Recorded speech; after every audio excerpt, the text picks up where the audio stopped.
Hola a todos, muy buenas noches. Estamos nuevamente reunidos acá en la Sociedad Colombiana de Alargamiento y Reconstrucción. Qué felicidad me da verlos nuevamente acá reunidos, siempre tratando de hacer una muy buena academia.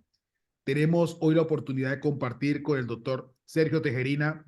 Sergio, muchas gracias por estar aquí, por compartir tus conocimientos, tu experiencia, pero sobre todo por copiarme en estos temas que a veces pongo en el chat y a veces pongo entre amigos cuando veo que esos principios de Lizaro de la osteotomía como un estimulante osteogénico para resolver más allá del problema del hueso, los problemas de las partes blandas y sus aplicaciones extensas a nivel de los pacientes diabéticos, que les da una ventana de oportunidad para tratar de construir esas extremidades. El auditorio es tuyo, eres una persona que todos conocemos y que sabemos que vamos a aprovechar muy bien estos minutos contigo. Mil gracias. Muchas gracias, Fausto. Vamos a iniciar el tema de hoy, que es el transporte óseo transverso tibial unicortical. Es un tema muy importante. Yo he querido básicamente en esta sesión hablar más la parte teórica y algo de la técnica quirúrgica para conocer el trasfondo de cuál es la importancia de este transporte óseo en las patologías eh, de obstrucción arterial, básicamente. Entonces, inicialmente, pues debemos tener en cuenta que siempre hemos hablado de la osteogénesis por distracción, pero en realidad no es solamente la osteogénesis. Debemos siempre hablar y pensar que existe una histiogénesis por distracción, ya que todos los tejidos, todas las estructuras que comprometen la extremidad que estamos tratando, eh, tienen una afectación y tienen eh, un desarrollo y no solamente hablamos de osteogénesis. Recordemos que siempre desde los primeros trabajos de Ilizarov, cuando hacía sus disecciones con perros, siempre se mostraba la parte de la osteogénesis y en algo la histiogénesis. Recordemos que hacia 1989 él saca dos artículos, que son estos que acabo aquí de mostrarles, el efecto de la tensión estrés y la génesis y el crecimiento de tejidos. Y el segundo que tiene que ver con el mismo tema. Y entonces debemos tener en cuenta, como el tema básicamente es el transporte tibial transverso, recordemos que en 1989, a partir de estos dos artículos, Ilizarov empieza a recordarnos la curación de los tejidos blandos. En 1990, Fokine y colaboradores empiezan a hacer sus trabajos sobre las isquemias crónicas de miembros inferiores y en 1997 Chetsov empieza a tratar las endarteritis obliterantes de miembros inferiores con técnica de fijación externa. Ya para el 2001, Q y colaboradores en China, que fueron los grandes desarrolladores o impulsadores de la técnica, realizan sus primeros trabajos y sus primeros acercamientos manejando la tromboangeitis obliterante. Y ya en 2020, perdón, Hua y colaboradores también en la China empiezan a manejar las úlceras severas en el pie diabético. Y eh, digamos que la gran experiencia que hay en la literatura está más centrada en la parte del pie diabético y la gran literatura que existe en nuestro medio es en la literatura china. ¿Qué busca el transporte óseo transverso de la tibia? Pues obviamente a través de la ley de estrés y tensión, cuatro pilares importantes: promover el metabolismo celular, restablecer la microcirculación, lo cual ayuda a restablecer el oxígeno sanguíneo de los miembros inferiores y regula la inflamación local de la herida. Digamos que esos son los cuatro pilares importantes que debemos tener en cuenta cuando vamos a realizar este procedimiento quirúrgico. Entonces debemos tener en consideración que cuando tenemos una fuerza tensil, que no es más que el tiempo que se mantiene una resistencia sobre una tensión, entonces debemos tener en cuenta dos tipos de acciones. A partir de una regeneración activa de la red microvascular, va a haber una mejoría del flujo sanguíneo que va a favorecer a la angiogénesis y eso a la vez va a estimular un aumento en las células inmunes y a su vez va a favorecer la reparación de las heridas. Dentro de este mismo contexto, se ha observado que puede haber algún tipo de inducción a la regeneración accional y a un aumento en las células de Schwann. Entonces, si vemos este diseño, tenemos una respuesta local y una respuesta sistémica. Tenemos unas señales que se llaman las señales mecanotraducción, que simplemente es cuando una señal mecánica se convierte en una señal eléctrica o en una señal bioquímica.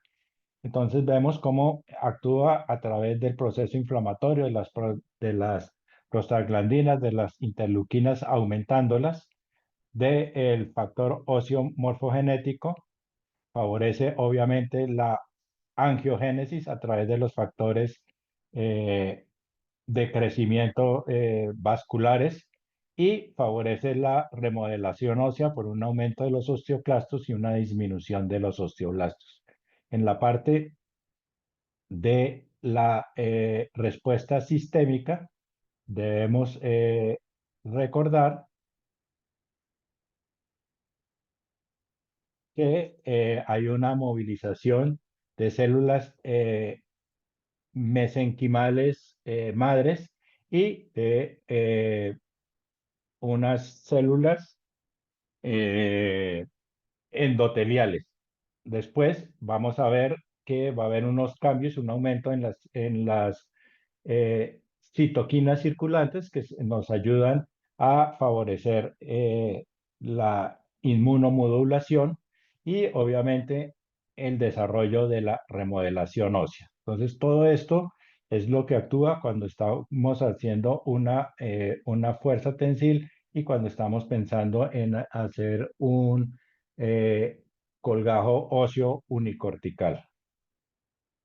Que buscamos el salvamento de las extremidades. Ese salvamento de las extremidades está favorecido ya que reduce el número de amputaciones, va a favorecer la curación de las lesiones de los tejidos blandos, mejorando la circulación sanguínea, favoreciendo, como ya lo había dicho, la neurogénesis y mejorando la respuesta inmunomoduladora del paciente, que puede producir no solamente una respuesta sistémica, perdón, no solamente una respuesta local, sino también una respuesta sistémica. Debemos tener en cuenta entonces que las ventajas de este procedimiento es que es simple, es de fácil ejecución, hay una mínima exposición quirúrgica y lo que buscamos es precisamente una mínima exposición quirúrgica con una rápida mejoría de la herida. La meta que buscamos es la regeneración del tejido vascular periférico y no la osteogénesis, que es muy importante tener en cuenta que aquí el pilar es el tejido vascular y no la generación de hueso. ¿Qué, qué vamos a mejorar? Mejoramos la isquemia, aliviamos el dolor y promovemos la curación de las heridas. Tengamos en cuenta que todas estas enfermedades o estas patologías obstructivas de la circulación, pues vamos a tener cambios en la coloración de la piel, vamos a tener atrofia de la musculatura, disminución en los tejidos grasos, va a haber una hiperplasia del tejido fibroso y vamos a tener una isquemia tanto de nervios como vascular. Entonces vamos a tener unas vasculitis o unas neuritis. Y se ha visto que el procedimiento tiene un 90% de eficacia este tratamiento. ¿En qué se indica? Las indicaciones es en las enfermedades isquémicas de miembros inferiores, principalmente en la insuficiencia vascular periférica, úlceras venosas y arteriales, la tromboangeitis obliterante, las enfermedades arterioescleróticas oclusivas, incluso en el linfedema primario y en el pie diabético, que es en lo que vamos a tratar de centrar en gran parte esta charla. La enfermedad isquémica de miembros inferiores, pues es un interrogante, también se podría pensar, y hay algunos trabajos en tromboangeitis obliterante. Existen Existen muchas clasificaciones de pie diabético. Recordemos que el pie diabético tiene un componente de una vasculopatía, una neuropatía y una inmunopatía, ¿no? Y hay una serie de clasificaciones, hay demasiadas clasificaciones, pero digamos que para términos de esta charla podemos, perdón,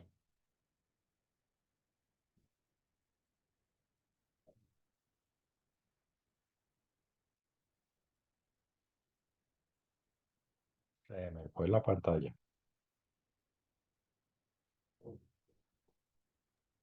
Sí, es muy interesante, Sergio, lo que estás diciendo acerca de que se produce un efecto más allá del hueso. Es decir, el paciente mejora en muchos aspectos aparte de las consideraciones del hueso, que no es el protagonista en este tipo de procedimiento, sino la parte vascular. Y lo que Correcto. dijiste de que se convierte en una patología inflamatoria asociada al problema vascular que no deja cicatrizar. Todos recordamos claramente que cuando colocábamos injertos de piel en pacientes diabéticos fallaban y estaba muy claro por qué. Entonces, como sabemos, hay una cantidad de clasificaciones para clasificar el pie diabético, para distinguirlo. Para términos de esta charla, pues básicamente debemos tener en consideración la clasificación de Wagner, que es el que nos va a mostrar el nivel anatómico y la severidad de la lesión, y no vamos a tener en cuenta en esta clasificación, no se tiene en consideración el nivel de infección. La otra es la clasificación de Texas. La clasificación de Texas nos va a evaluar el riesgo sanguíneo de la lesión y la severidad de la infección. Y tener en cuenta, aunque en la mayoría de los estudios no lo contempla, pero que en un futuro podríamos tenerlo en consideración si desarrollamos trabajos más a nivel local, la clasificación de Sanelian, que nos va a mostrar la severidad de las úlceras del pie diabético, las regiones anatómicas, los factores agravantes y las condiciones de los tejidos entre sus componentes, y hay 10 parámetros, y esa es la clasificación más utilizada en Latinoamérica. Aquí les dejo básicamente las tres clasificaciones de las que estamos hablando. Pues no, el tema de nuestra charla no es entrar a profundizar cada una de ellas, pero sí simplemente dejarlas aquí para mostrarlas. Cuando indicamos este procedimiento en pies diabéticos Wagner 3 o Texas 3B, cuando se han hecho múltiples debridamientos, cambios de apósito, terapias de presión negativa, terapias médicas estándar, y no encontramos una mejoría evidente de esa lesión. Cuando un pie diabético clasificado como tipo 1 con una gangrena seca, que también ha recibido tratamiento de curaciones, limpiezas, debridamientos, cambios de vendajes, y no encontramos tampoco una mejoría. Y en los pies diabéticos combinados, ya sea tipo 2, 3 o 4, o un tipo 2 con un grado moderado en la clasificación de las infecciones adaptada o cuando existe un grado de sepsis. Tenemos que tener en cuenta que cumpliendo estas Sergio, condiciones, entonces, sí, una pregunta. Sergio, una señor. consideración allí. ¿Quiere decir eso entonces que no debemos saltar a la técnica de entrada, sino que debemos hacer un lavado de brilamiento o como quien dice, un inventario inicial antes de pasar a la técnica? Sí, correcto. Aquí lo importante primero, cuando se hace el tratamiento, cuando consideramos hacer un transporte tibial transverso, el transporte tibial transverso no va solo, debe ir acompañado con el manejo de el lavado, el debridamiento, el manejo local de la úlcera y el control de la infección en los casos en que hay una infección. No debe hacerse el transporte tibial transverso como un procedimiento único, sino como un tratamiento que va coadyuvado por el manejo de la herida. O sea que ahí está la primera enseñanza. Es decir, debemos gastarnos un tiempo de hacer el inventario, tomar cultivos, saber qué germen tenemos, cubrir con antibiótico, realmente no abandonar el pie a un tratamiento de segunda intención, sino complementar el manejo de la osteotomía transversa al manejo de la parte del pie. Correcto, ese es el objetivo principal. Entonces, cuando existen esas condiciones que hemos mencionado y que el paciente las cumple y que el paciente no quiere someterse, por ejemplo, a una cirugía vascular de bypass o cuando se niega o no se puede realizar el procedimiento, también está indicado siempre y cuando cumpla los requisitos que tiene el paciente. Y incluso cuando se ha hecho un procedimiento de cirugía vascular, que le han hecho un bypass al paciente y el paciente muestra que hay un aumento en su flujo sanguíneo, pero todavía no tiene ese flujo suficiente como para que mejoren las condiciones, entonces también está indicado hacer el procedimiento. Hay que tener en cuenta que debemos tener por lo menos permeable la arteria femoral superficial, la ilíaca, y por lo menos una arteria tibial anterior o posterior para que tengamos un éxito en el procedimiento que vamos a desarrollar. Si no tenemos un mínimo de circulación, pues realmente la osteotomía no nos va a ayudar mucho. Debemos tener en cuenta, obviamente, que nuestro paciente tenga su parte funcional, corazón, pulmón, riñón, hígado, todo dentro de rangos normales, que tenga un buen estado nutricional, que sus hemoglobinas, sus lípidos, sus proteínas en sangre estén dentro de la normalidad y que el paciente esté mentalmente estable y dispuesto a colaborar para realizar el procedimiento. Porque si no tenemos un paciente consciente de lo que se va a hacer y por qué se va a hacer y cómo lo vamos a hacer, pues no vamos a tener un paciente apto para el procedimiento. Entonces, dentro de las contraindicaciones, enfermedad mental definitivamente. Otra patología crónica diabética severa que no sea controlable y que nos afecte el pronóstico cuando existan enfermedades hematológicas o autoinmunes, antecedentes de eventos cerebrovasculares y la no posibilidad anestésica por problemas cardiovasculares, renales y otro tipo de eh, eh, eh, patologías. Y como les había dicho, si hay una obstrucción por lo menos de la arteria femoral superficial o no hay ramas vasculares por debajo del tobillo, pues no va a haber mucha eh, ayuda para nuestro tratamiento. Recordemos un En poco cómo es. definitiva, hay que tener en cuenta entonces, Sergio, hacer un inventario con exámenes paraclínicos de que con qué circulaciones que cuentas para saber Sí, si señor. puedes meterte o embarcarte en la posibilidad de poder reconstruir el pie. exactamente. Entonces recordemos que la anatomía vascular del miembro inferior y recordemos que la circulación de la tibia, donde observamos que la mayor vascularización periosteal endosteal está en la parte proximal de esa tibia y la parte más distal del tercio medio hacia abajo, la circulación es más pobre.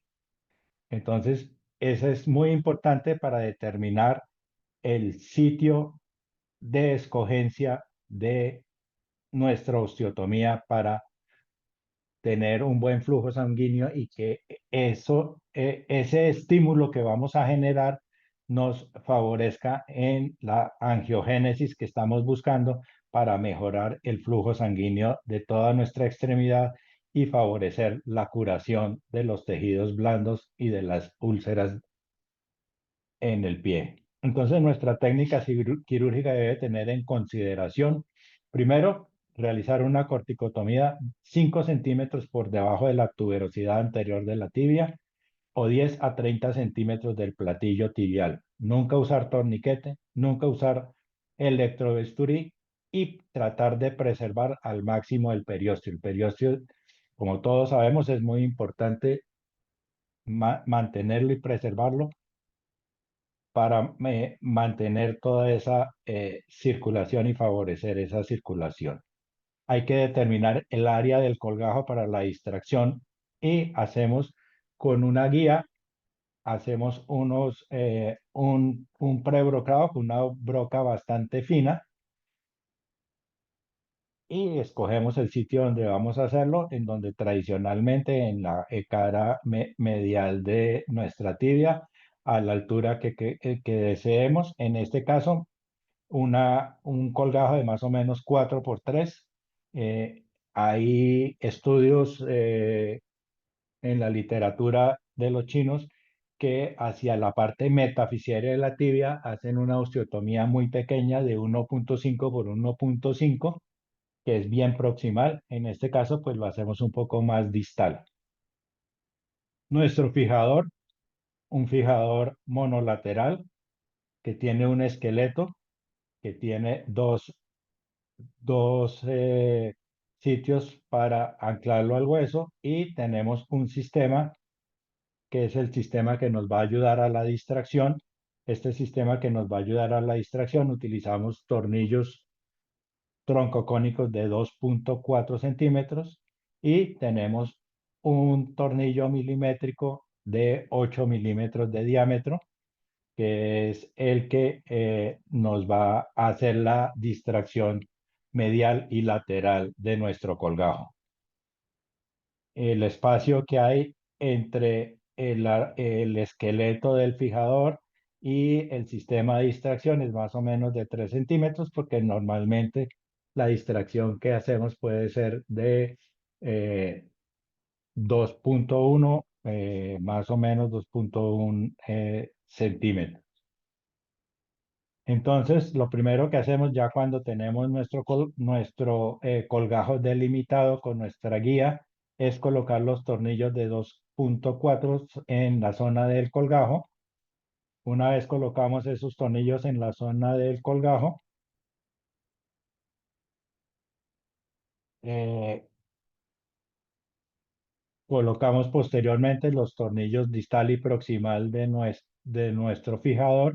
Esos tornillos pueden ser de 5. Completamos la corticotomía con un osteótomo fino, acabamos de fijar nuestro fijador externo y hacemos un cierre incluyendo el periósteo, que es muy importante hacer el cierre del periósteo. Una vez que ya tenemos realizado el procedimiento, entonces debemos tener en cuenta el postoperatorio y cómo vamos a manejar este paciente. Dejamos, como en cualquier corticotomía para cualquier tratamiento, un periodo de latencia de 5 a 7 días y luego iniciamos una distracción medial que puede ser de 0,25 milímetros cada 6 horas o de 0,5 milímetros cada 12 horas por 2 a 3 semanas. Entonces ahí hacemos una distracción de más o menos 1,4, 2,1 centímetros y hacemos una radiografía de control al quinto día para mirar que esté distrayendo adecuadamente. Una vez completamos las 3 semanas de la distracción, debemos tener un periodo de más o menos 3 días de reposo para iniciar la distracción lateral y devolver ese colgajo óseo a su posición original. Es muy importante en este punto tener en cuenta, ya depende de cada uno y de la técnica que desee hacer, puede hacerse como un procedimiento único o como un acordeón y repetirlo 2 o 3 veces. Una vez hemos terminado ese proceso de 2 o 3 meses con ese sistema, con esa distracción, estamos produciendo la estimulación de todos estos factores de crecimiento, de esta angiogénesis, para favorecer la curación. El fijador externo lo retiramos cuando empieza el proceso de consolidación hacia la segunda o cuarta semana después de que hemos completado la distracción lateral. Podemos dar carga sin ningún problema, pero debemos evitar traumas y caídas para evitar que ese colgajo se nos fracture. Debemos continuar el Sergio, manejo de la úlcera, Ser- señor. Sergio, tengo una pregunta aquí. Hablas de único y acordeón. ¿A qué te refieres con eso? Pues podemos hacer un solo episodio, o sea, subimos las 3 semanas, bajamos, hacemos la devolución y solo una vez. O podemos repetirlo 2 o 3 veces, o sea, volvemos a subir, volvemos a bajar, volvemos a subir, volvemos a bajar con periodos de latencia de 3 días. Oiga, eso es muy bueno porque quiere decir que no se acaba la oportunidad de la osteogénesis, sino que podemos hacer más estimulación dependiendo del tamaño de la úlcera y el estímulo que estemos recibiendo con respecto al manejo de los tejidos blandos. Ese dato es muy bueno. Sí, la idea es que máximo unas 3 veces se puede realizar el proceso. Obviamente que hay que hacerlo continuo para evitar que nos consolide, porque ese colgajo óseo nos va a consolidar muy rápido. Y lo mismo, hay que seguir manejando la úlcera, hay que seguir manejando el edema que existe y hacer la terapia física, que incluye ejercicios pasivos y activos. Sergio, una pregunta, ¿el tamaño de la osteotomía del segmento influye en algo? Es decir, un segmento más grande, ¿voy a tener más actividad metabólica o no importa para nada? No, entre los chinos eh, dicen que es mucho mejor fragmentos pequeños. Entre más pequeño sea el fragmento, es mejor para ellos. Por eso les decía que Te- te- hay, tengo hay, hay un una, artículo, hay un artículo que muestra que es el mismo procedimiento, pero lo hacen arriba a nivel metafisiario con un microfijadorcito y hacen es una osteotomía de 1,5 por 1,5. Y hay otro trabajo en donde eh, ponen los tornillos y en cada tornillo, o sea, quedan dos fragmentos diferentes. Digamos que el tamaño no afecta, pero entre más pequeño es más fácil porque es que es más rápida la consolidación y la osteogénesis y la angiogénesis, que es lo que estamos buscando, y la posible neurogénesis que se está formando es independientemente al tamaño del el colgajo óseo y depende es del efecto de distracción y compresión por el estímulo inflamatorio sistémico y local y por lo que ellos denominan la mecanotraducción, que es pasar un estímulo mecánico a un estímulo eléctrico y biomecánico, que es lo que básicamente está haciendo el fijador. Esa era la otra pregunta. Dos corticotomías y dos procesos paralelos en dos segmentos del hueso duplicarían la acción. Es en el mismo hueso, en el mismo segmento. Entonces, en este caso, en vez de yo a tener este colgajo lo divido en dos y tengo un cubito pequeño, dos cubitos pequeños que son los que voy a distraer.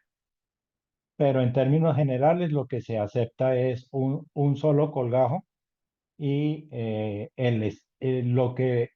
lo que hace que funcione el mecanismo de angiogénesis, que es lo que estamos buscando, no la osteogénesis, es el estímulo de esa distracción, de esa fuerza, tensión, estrés que genera la distracción medial y lateral de ese colgajo óseo.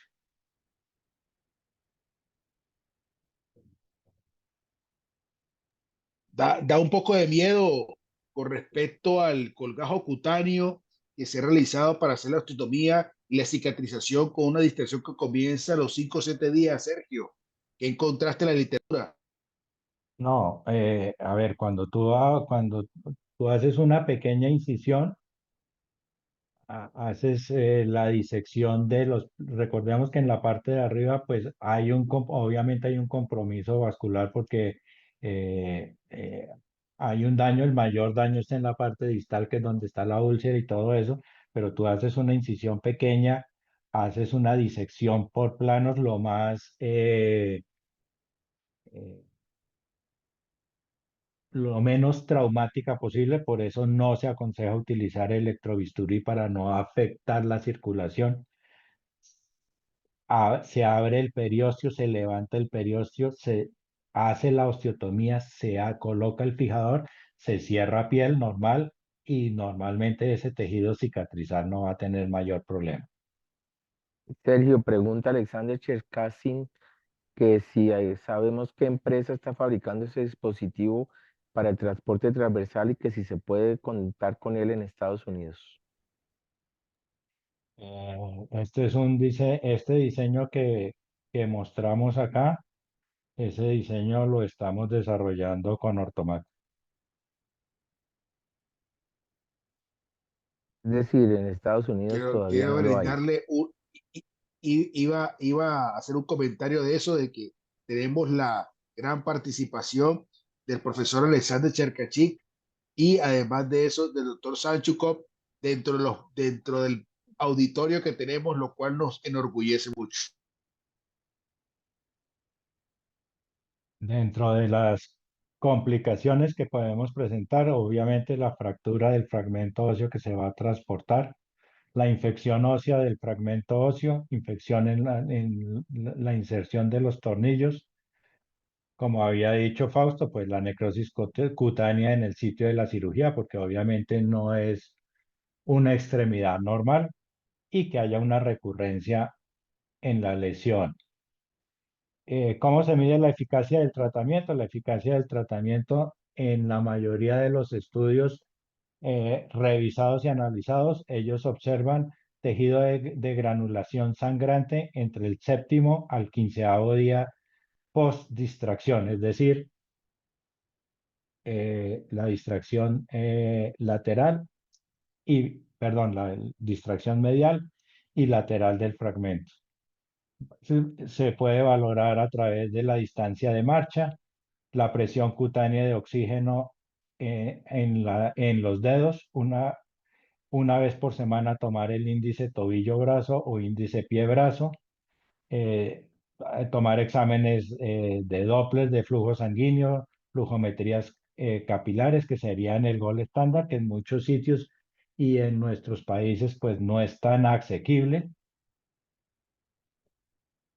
La angiografía digital, la escala neuropática de Michigan, que simplemente es para valorar la recuperación del nervio periférico, ya que muchos de los trabajos realizados en China muestran que hay cierto grado de mejora de la sensibilidad de la piel a nivel del pie y debemos hacer un seguimiento clínico al mes, a los 3 meses, a los 6 y a los 12 meses posterior al procedimiento quirúrgico.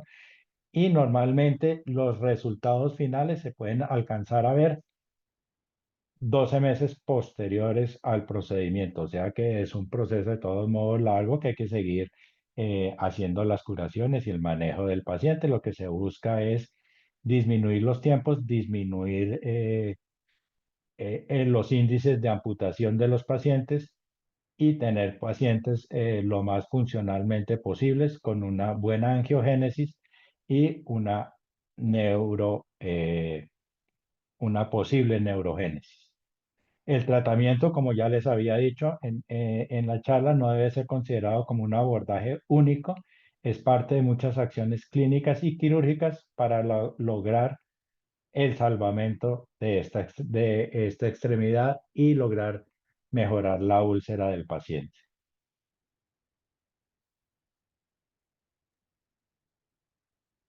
Yo tengo una gran consideración y me identifico con el concepto del doctor Tejerina de que no hay que pensar que es un procedimiento único que resuelve todo el problema. No, definitivamente es un manejo integral de la úlcera, el lavado, el debridamiento, identificación del germen. Mire que Sergio habló de unas contraindicaciones y habló del aspecto mental que ya lo habíamos tocado anteriormente aquí en Fijación Externa, pero tener en cuenta de que, mire que el nivel de hemoglobina glicosilada no ha sido un tema de controversia, porque ya sabemos de entrada que el paciente tiene que estar mal, no tiene que estar, porque si no estuviera mal, no tuviera una úlcera, no tuviera un problema. Sin embargo, ese no es un impedimento para hacerlo. Y los cuidados que debemos tener con respecto a la disección, el tamaño de la herida, para no tener esta temida complicación de la traslación y la falta de cicatrización de la herida. Es decir, hay que hacer un manejo integral. No podemos entrarle solos a esto. Hay que por lo menos manejarlo con el internista, cuadrarle el azúcar al paciente, la parte metabólica, que reciba el antibiótico y entonces de pronto uno enfriando el asunto, es el momento de dar el golpe para uno colocar el fijador y hacer la osteotomía. Creo que ahí nos identificamos mucho con él.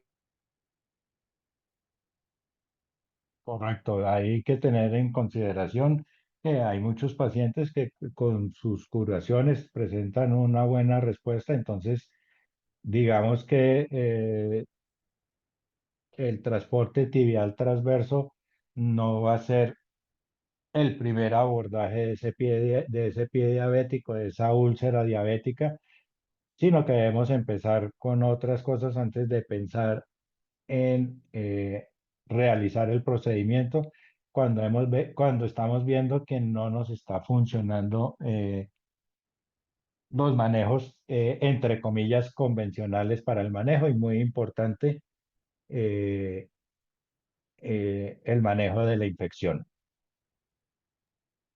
Sí, yo creo que está más que la justificación. Quisiera pedirle el favor a la gente de la Sociedad Colombiana de Ortopedia que le demos voz al doctor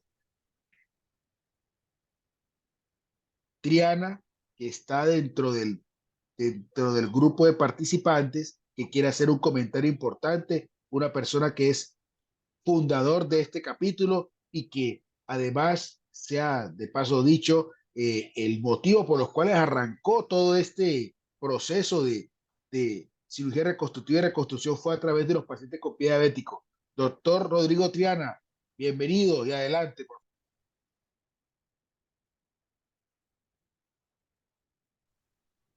Gracias a ustedes, mi doctor Fausto, mi doctor Tejerina.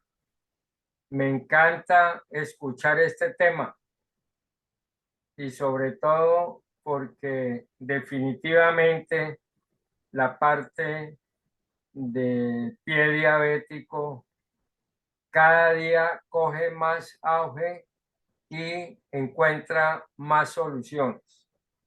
Primero, ya estamos en ese proceso, nosotros haciendo la distracción proximal de la corteza tibial para facilitar el salvamento de la extremidad en pacientes o en personas. Ahora ya no se dice pacientes diabéticos, sino en personas con diabetes, para úlceras recalcitrantes, por la parte que decía el doctor Tejerina, para la parte de la angiogénesis y neurogénesis. Aquí la estamos empezando a hacer ya, y ahora que estuve en Valencia hace 2 meses con el doctor Lázaro Martínez, me encontré un australiano que está haciendo este tratamiento, y le hice el comentario sobre lo que comentaba el doctor Tejerina sobre lo de los chinos, y hay un artículo del 19 de ellos muy interesante para que el que quiera leerlo lo lea, y yo lo puedo mandar. Lo otro, esto a veces uno no cree, pero lo que dice el doctor Fausto y el doctor Tejerina es primero el manejo de la úlcera inicialmente. Debe ser un manejo, no es que hay necrosis y yo le voy a poner eso, no, señor. Es cuando ya ve uno que no hay proceso infeccioso, que está desbridado, usted le ha puesto la terapia de presión negativa, y eso, esas úlceras recalcitrantes, y uno lo aplica y obtiene buenos resultados. Como todo, y como yo siempre digo, pues en medicina no se puede decir 2 más 2 son 4, porque puede terminar en 5 o puede terminar en 3. Esa distracción proximal, algunos no piensan mucho, pero es porque no sabe la parte de la angiogénesis y la neurogénesis que ha explicado el doctor Tejerina con gran claridad. Y hay otra cosa muy importante, y es el manejo integral. Cuando hay un paciente diabético, por favor, como toman metformina, pídanle niveles de vitamina B12, pídanle niveles de vitamina D3, pídanle proteínas, pídanle electrocardiogramas, porque me he encontrado casos con hemoglobinas glicosiladas buenas, pero con una vitamina D3 y B12. Acordémonos lo que yo siempre comento, que la vitamina B12 se bloquea cuando se toma metformina, porque hay un bloqueo a nivel intestinal. Y al bloquear a nivel intestinal son niveles muy bajos. Y la vitamina D3 también es para que tenga una parte ósea adecuada, y las proteínas totales, albúmina y globulina. Sobre las clasificaciones, nosotros venimos utilizando casi desde el 2010 la clasificación de San Elian. Es lo que nos ha unido a los latinoamericanos, especialmente pues yo como ortopedista, que me doy el gusto de poder tratar esto. ¿Qué encuentro respecto a la de Wagner y a la de Texas? Son clasificaciones que teníamos, mas ahora no las usamos. ¿Por qué? Porque San Elian es una clasificación más objetiva que subjetiva, y tiene 30 puntos, donde se incluye el Doppler y el índice tobillo-brazo o el índice tobillo-dedo. De manera que estas clasificaciones nosotros ya no las usamos, y nos vamos solamente con la de San Elian. Y además debemos de tener el índice tobillo-brazo más el Doppler para hacer un análisis de los dos, porque usted puede tener un índice tobillo-brazo malo con un Doppler que sea monofásico, el pronóstico es malo.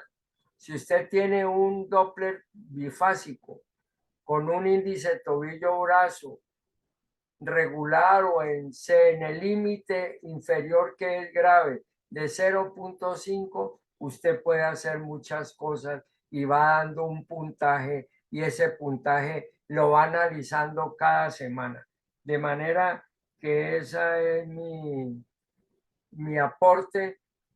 Los felicito, mi doctor Fausto y al doctor Tejerina, por esta, perdónenme, puedo decir la primera, creo que algunos la pueden conocer ya, pero yo estoy en eso y ya que ustedes la mostraron y ya la vi a nivel internacional, me parece ideal y hay que seguir trabajando en eso. Muchas gracias, doctores, muy amables. Doctor Triana, es un honor para nosotros la participación suya porque es la persona del grupo con la mayor experiencia en el manejo del pie diabético. Tenemos un par de preguntas en el panel, Sergio, que quisiéramos hacerte. El doctor Rubén Sosa comenta, buenas noches, gracias por la presentación. No encontró casos resueltos con esta técnica usando el aparato de Ilízaro. Solo se puede hacer con dispositivos similares a los que presentaron. Gracias, saludos desde el Perú. Una muy buena pregunta. De acuerdo, Sergio, hay reportes donde está el aparato grande y Ilízaro haciendo la misma obra. ¿Cuál es tu opinión? Sí, correcto. Los primeros, digamos que esto no es nuevo, esto lleva muchos años. Como les había dicho, la osteotomía, este tipo de osteotomía se puede hacer con un fijador externo circular. Incluso dentro de la presentación muestro un fijador externo circular que se hizo para un paciente con una eh, tromboangeitis obliterante de miembros inferiores, en donde donde se realizaba una cuña más amplia, se colocaban alambres olivados y se colocaba un sistema de tracción a través de una placa que se fijaba al fijador externo y se hacía la distracción mediante ese mecanismo con un fijador externo. El caso de el ortopedista australiano que Rodrigo menciona,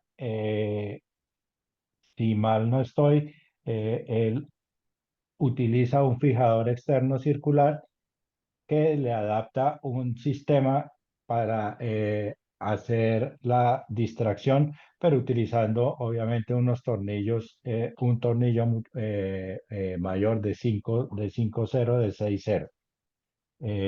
Pero sí se puede hacer con un fijador externo circular, se puede hacer con otros tipos de fijadores, pero la idea es que los colgajos óseos sean lo más pequeños posibles, que generen el menor traumatismo posible, pero que a la vez por el sistema de distracción van a generar todo ese mar de reacción a través de los factores de crecimiento, de la formación de la estimulación de los inmunomoduladores a través de las citoquinas, a través del proceso inflamatorio de las prostaglandinas, de las interleuquinas, de las mismas proteína ósea morfogenética y de los factores de crecimiento endoteliales y vasculares.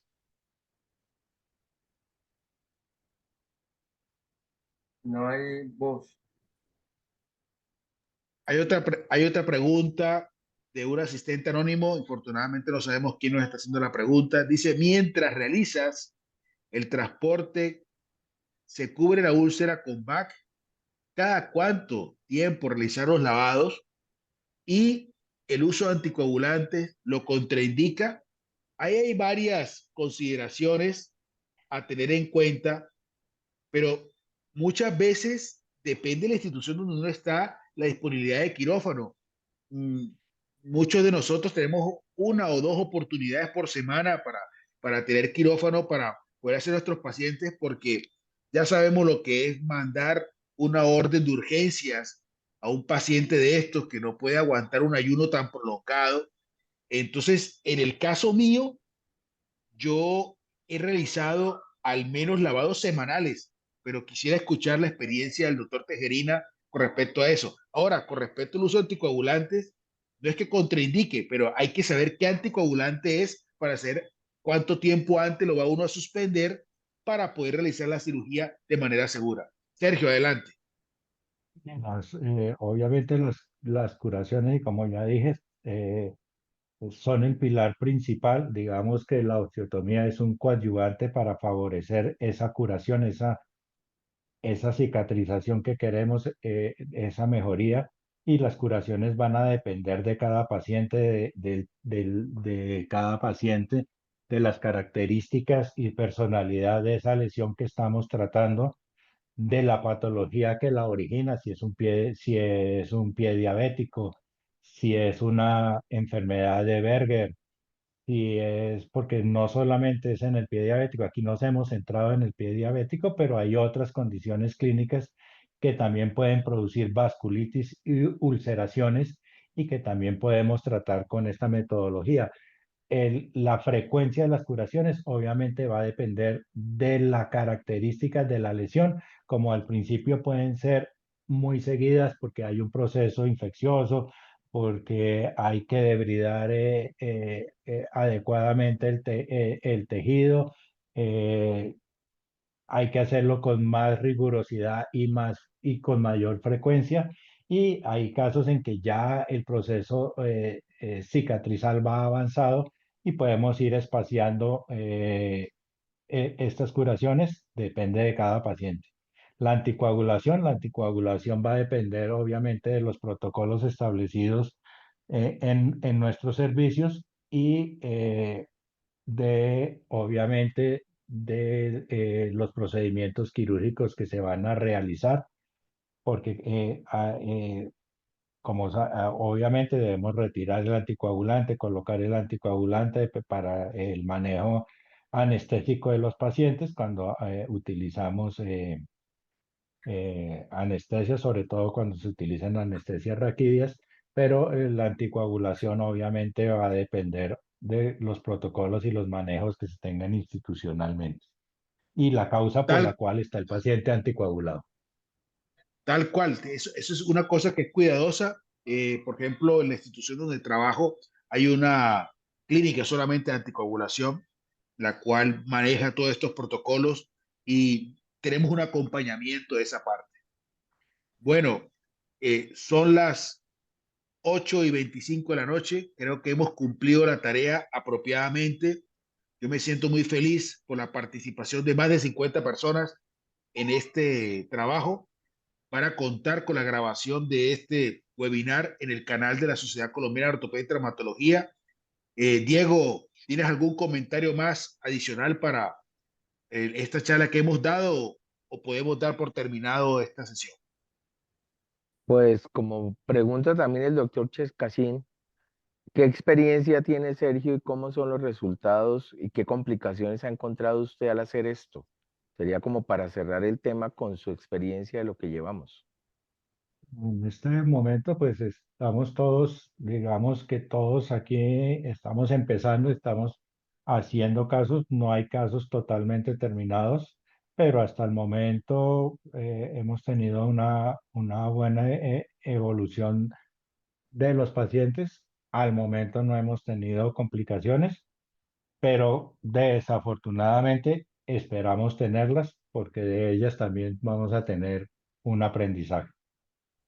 Muchas gracias, doctor Tejerina, muy amable. Bueno, un agradecimiento enorme a todos los participantes, a Alex, al doctor Sancho Cop encuentro participantes de algunos cursos anteriores de nuestra Sociedad Colombiana de Ortopedia y Traumatología, que han participado también de este curso.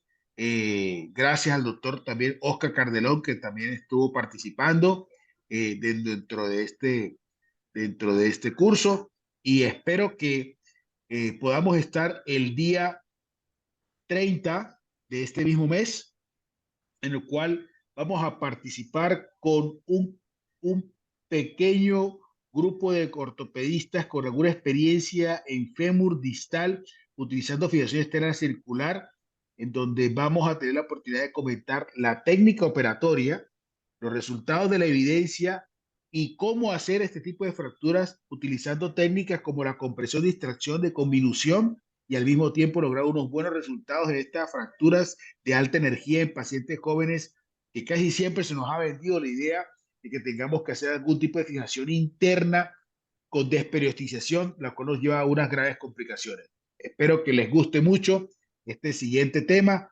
y para el mes de eh, siguiente seguramente vamos a estar hablando algo de soporte pélvico con fijación interna, que espero que también les guste. Muchas gracias a todos los participantes. Un gran abrazo para el doctor Rodrigo Triana Ricci, al doctor Sergio Tejerina y a nuestro amigo desde Bogotá, Diego Luis Carvajal, que siempre nos acompaña en estos webinars. Muchas gracias a todos. Bendiciones. Muchas gracias. Muchas gracias y muy amables. Saludos. Gracias. Muy gentiles. Muchas gracias. Hasta luego. Feliz noche. Gusto. Gusto.